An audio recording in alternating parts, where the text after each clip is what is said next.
The sterile hum of the servers in Lena Hanson's secluded data forensics lab in Seattle was usually a comfort, a predictable rhythm in her world of chaotic data. But today, it felt like a mocking drone, a constant reminder of the unpredictable. Lena, a brilliant aerospace engineer specializing in black box recovery and anomaly detection, carried a cynicism honed by years of sifting through wreckage and human error. Yet, beneath it, a raw, unhealed wound festered. The loss of her younger sister on MH370. The official reports offered no closure, just a gaping void. Driven by a desperate, almost obsessive need for answers, Lena had been running unauthorized scans of archived satellite data from 2014. Most nights it yielded nothing but digital dust. But tonight was different. An anomaly flickered on her screen, a faint, almost imperceptible secondary ping from MH370. It registered hours after the plane's official disappearance, originating from an impossible location deep within the Pacific, thousands of miles off course, far from any known flight path or landmass. And then the audio, a distorted, garbled signature, barely audible above the digital static. Lena stared at the screen, her heart hammering against her ribs. This wasn't just a glitch, this was a ghost. Against her better judgment, Lena knew there was only one person who might understand the impossible: Elias Vance. A disgraced former FAA investigator, Vance was now a notorious online conspiracy theorist, his reputation in tatters, but his obsession with MH370 unwavering. He'd been shouting into the digital void for years, convinced the flight wasn't just an accident. Lena found him in a cluttered, dimly lit apartment in a forgotten corner of Tacoma, surrounded by stacks of printouts and glowing monitors. He was a gaunt figure, his eyes burning with a feverish intensity. "Another one, eh?" Vance rasped, his voice a dry whisper as Lena showed him the anomaly. He didn't seem surprised. Instead, he pulled out a worn notebook. "I've been getting them for years, anonymous messages, cryptic. They speak of the veil and the deep current." He looked at Lena, a strange light in his eyes. "You're seeing it now, aren't you?" Lena played the garbled audio from the secondary ping. Vance leaned in, his ear almost touching the speaker. His expression changed from morbid curiosity to chilling recognition. "That static, it's not random, it's a pattern, a sequence." He tapped a rhythm on his desk, his fingers twitching, like the number stations, old Cold War espionage, but different, more complex. It's a code. That night, sleep offered no refuge. Lena was plunged into a vivid, terrifying dream. She was on flight MH370, but it wasn't falling. The plane was being drawn slowly, inexorably, into a swirling vortex of blinding light and discordant sound. The cabin lights flickered, the passengers' faces contorted in silent terror. A deep, non-human hum vibrated through her bones, pulling the plane deeper into the maw of an unseen force. She saw her sister, sitting calmly, then turning to Lena with a serene, almost detached expression, reaching out a hand as the light swallowed them whole. Lena woke with a gasp, drenched in cold sweat, the hum still resonating in her ears. She dismissed it as stress, the predictable byproduct of delving into such dark mysteries. But the dream felt too real, too visceral, leaving a chilling question hanging in the air. Was this a nightmare or a warning? The hum that had vibrated through Lena's dream lingered, a low, persistent thrum beneath the surface of reality. It was far more unsettling than any residual stress could account for. Elias Vance, the disgraced FAA investigator, had seen something in her data, something he called the veil. He was her only lead into this impossible mystery. Vance connected Lena with an old contact of his, a man known only as Commander David Riley. Riley, a former high-ranking intelligence analyst, was living off-grid in a remote cabin tucked away in the dense forests of northern Washington, a ghost from a past he clearly wanted to forget. He was initially hesitant, his eyes darting nervously around the room as if expecting surveillance. But as Lena displayed the secondary ping data, the impossible coordinates, and played the distorted audio, a grim recognition settled over his face. "Project Skyhook," he whispered, his voice hoarse. "My God, it's real, the deep current." Riley, seeing the undeniable evidence, reluctantly began to reveal fragments of a highly classified project from the 1970s. Project Skyhook. It was a covert government initiative aimed at studying atmospheric and oceanic anomalies linked to unexplained disappearances. ships and planes that simply vanished without a trace in remote, recurring geographical nodes across the globe. These weren't limited to the Bermuda Triangle. They were dotted across the planet, like invisible scars. MH370, Riley was convinced, had entered one of these nodes. Back in her lab with Vance's guidance, Lena focused on the garbled audio from the secondary ping. Using advanced spectral analysis and Vance's eerie knack for recognizing patterns in covert communications, they began to decipher fragmented human voices. They were terrifying, intercut with bursts of static and that deep, non-human hum. The voices spoke of fear, disorientation, and a crushing sense of being drawn away. One voice, faint but unmistakable, sent a fresh wave of grief and dread through Lena. It was her sister's. "Lena, it's pulling us, into the light. Don't look." The message dissolved into static. Riley, his face etched with ancient fears, explained Project Skyhook's most chilling theory. These nodes weren't just anomalies. They were gateways, controlled by a non-human entity. This entity, he theorized, wasn't just abducting vessels. It was feeding on the fear and disorientation of those it consumed. It subtly influenced technology, jammed communications, and, most terrifyingly, seemed to manipulate human minds. The deep current wasn't just a metaphor for a physical force. It was the entity's method of drawing things in, a psychic gravitational pull. That night, the dreams intensified, becoming a terrifying shared experience. Lena woke with a jolt, gasping, her heart hammering. Beside her on the makeshift cot in her lab, Vance sat bolt upright, drenched in sweat, his eyes wide with a shared terror. "The hum," he choked out, his voice raw. It was there, so real, and it was watching us. They both had experienced the same horrifying descent, the same non-human hum vibrating through their bones, the same sense of being observed by something vast, ancient, and utterly alien. The entity wasn't just a distant theory, it was reaching out directly into their minds. It was showing them what it had done, perhaps even what it intended to do next. The shared nightmare had shattered any lingering doubt. The entity was real, and it was reaching for them. The hum, no longer confined to dreams, subtly vibrated in Lena's bones, a constant, unsettling pressure. She knew that the key to understanding this horror lay hidden within the distorted secondary ping from MH370. "The static isn't random," Lena declared to Vance, her voice strained but firm. She had spent sleepless hours analyzing the audio, stripping away layers of digital noise. It's a highly complex, almost organic frequency pattern. It interferes with human communication, then mimics it. This is its language. Vance's eyes gleamed, a terrifying mix of fascination and fear. He recognized the insidious genius of it. Commander Riley, looking even more haunted, produced a crumbling declassified file. "The lead scientist on Project Skyhook, Dr. Eris Thorne," he whispered, gesturing to a faded photo of a man with an intense, almost manic gaze. He theorized the entity wasn't just observing. He believed it was actively trying to communicate with humanity through these distorted signals. Thorne called it an attempt to learn. He explained that Dr. Thorne had vanished mysteriously in the late 1970s, after his radical theories were widely ridiculed, his career destroyed. Now Lena felt a cold dread. The name Thorne resonated in her mind. Her grandfather had been a cryptographer. Could there be a connection? Vance, oblivious to Lena's internal turmoil, was consumed by the implications of the entity's language. He discovered that its complex frequency pattern could be amplified and even manipulated through a specific sequence of low-frequency radio waves, startlingly similar to those once used in experimental mind control technology. "It's not just abducting," Vance theorized, his voice rising with chilling excitement.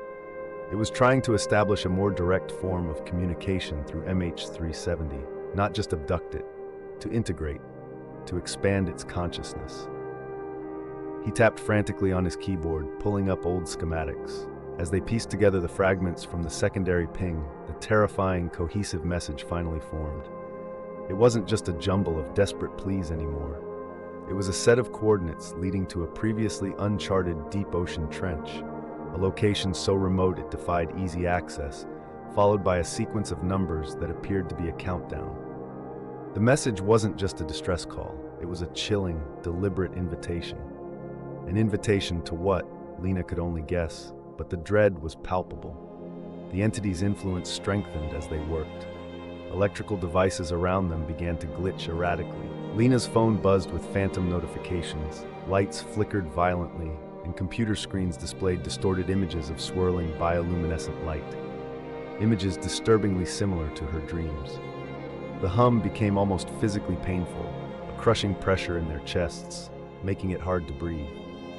They felt a growing sense of dread, a chilling certainty that the entity was not only listening, but anticipating their next move.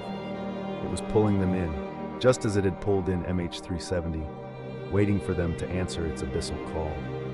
The countdown in the deciphered message seemed to accelerate, the air growing heavy with a silent, expectant tension.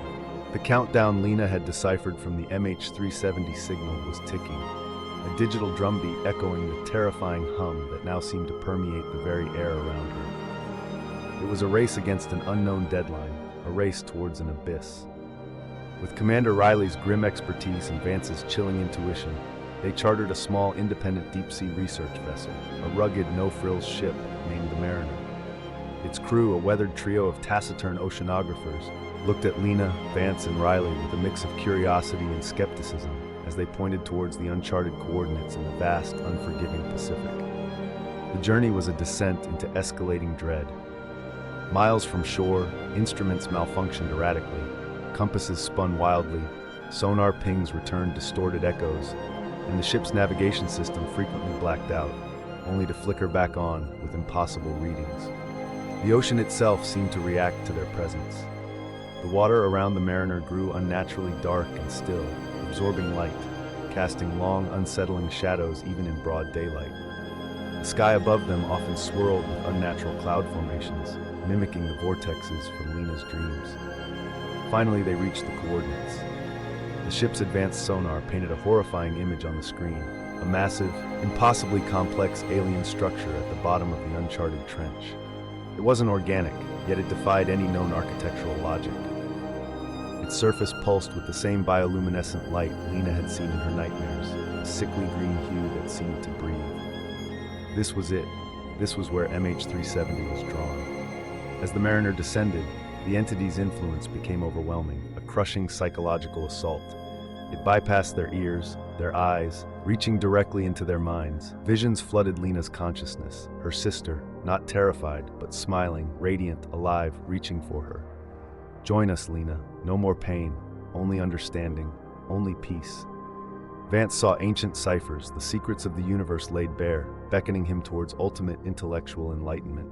Riley saw his fallen comrades, absolved, free from the burdens of their past. The entity was offering their deepest desires, their most desperate longings, a seductive trap for their minds. From the spectral outline of MH370, perfectly preserved but translucent within the glowing structure on the sonar, the entity's hum emanated, stronger than ever, a siren song for the soul. Vance, initially resistant, began to succumb. His eyes glazed over, fixed on the sonar screen. He started babbling, deciphering the entity's full language, a horrifying symphony of numbers and frequencies that promised to rewrite reality. He was captivated, his intellect overridden by the lure of forbidden knowledge. "The ultimate truth," he whispered, his voice resonating with an unnatural reverence. "It's not just communication, Lena. It's evolution." His hands, trembling with a terrifying zeal, moved towards a console, reaching for the controls of the ship's most powerful sonar, intending to amplify the entity's signal, to broadcast its voice globally, convinced it would evolve humanity, whether they wanted it or not. The abyssal call was claiming another. The hum pulsed, a monstrous heartbeat echoing from the alien structure deep in the trench. Elias Vance, eyes wide with manic enlightenment, reached for the Mariner's sonar controls, ready to unleash the entity's signal upon the world. Lena Hanson, battered by the psychic assault, saw her sister's smiling face, felt the pull of false peace, but a colder, more determined part of her rebelled. This wasn't evolution, it was assimilation, a cosmic predator devouring souls. "Vance, no!" Lena screamed, the words barely audible over the roaring hum. She lunged, tackling him away from the console. Vance fought with a deranged strength, muttering about ultimate understanding. Commander Riley, shaken but lucid, grabbed a heavy wrench. He swung, landing a glancing blow to Vance's head, momentarily stunning him. Lena knew what she had to do. Vance's plan to amplify the signal was the entity's ultimate goal. To stop it, she had to break the connection. She remembered Vance's earlier research on counterfrequencies. Thinking fast, she scrambled to the ship's sonar system, overriding its safety protocols. With trembling fingers, she adjusted the frequency, pushing it higher, beyond safe limits, transforming its powerful pings into a deafening, discordant counter-frequency burst. The ship shuddered violently. A searing pain lanced through Lena's skull as the countersignal ripped through the water, colliding with the entity's hum. Lights exploded, systems sparked, and the mariner groaned under the immense strain. The alien structure on the sonar screen flickered, distorted, then vanished. Vance convulsed, his eyes rolling back in his head, before collapsing into a catatonic state, the entity's influence severed from his mind. Lena felt a violent recoil, a sharp, cold snap in the psychic air, as if a great, unseen tether had been severed. Its Ganskwort, the retreat and the lingering hum. The remaining crew, shocked and terrified, barely escaped. The mariner, listing heavily, limped back to port, its advanced equipment fried, its purpose a chilling secret. Elias Vance was institutionalized, his incoherent ramblings about cosmic patterns and the great silence dismissed as the complete breakdown of a brilliant mind. No physical evidence of the alien structure remained, only anomalous sonar readings that baffled naval experts and a pervasive sense of dread among those who had been there. Lena tried to return to her life, but the experience had fundamentally changed her. The world seemed thinner now, the veil between realities more translucent. She still heard the faint hum, especially during quiet moments, a subtle shift in the air, a constant reminder of the unseen forces that existed just beyond human perception. It was a scar on her soul, a chilling echo of the abyss. Commander Riley, now even more gaunt and paranoid, went deeper into hiding. "It's a fundamental force, Lena," he rasped during a rare, coded call. "A cosmic current that exists beyond physical manifestation. Destroying the direct link was only temporary. It will find another way. It always does." He spoke of other historical disappearances, ships and planes that vanished for decades, only to reappear with ghost crews or strange artifacts, their silence just a prolonged pause before the signal resumed. The unbroken signal. Months later, the gray Seattle drizzle mirrored Lena's mood. She was working on a benign podcast episode, a historical aviation mystery, trying to regain a semblance of normalcy. Her personal satellite dish, a hobbyist's rig meant for casual stargazing, suddenly activated. It was late, past midnight. A single faint, perfectly clear human voice, distorted by a familiar subtle static, echoed from the speaker. Lena froze. Her blood turned to ice. It was her sister's voice. "It's not a disappearance, Lena," the voice whispered, calm, chillingly serene. "It's an invitation." The screen connected to the satellite dish flickered to life, displaying a complex, evolving frequency pattern. It was subtle, almost beautiful, yet utterly undeniable. It glowed faintly, pulsating with an internal light. The hum, no longer a phantom, vibrated through her apartment. The entity had adapted. It had found a new way. The unbroken signal radiating from the abyss was waiting for its next connection. And Lena, the last one to hear its voice, knew she was listening. The performance had just begun.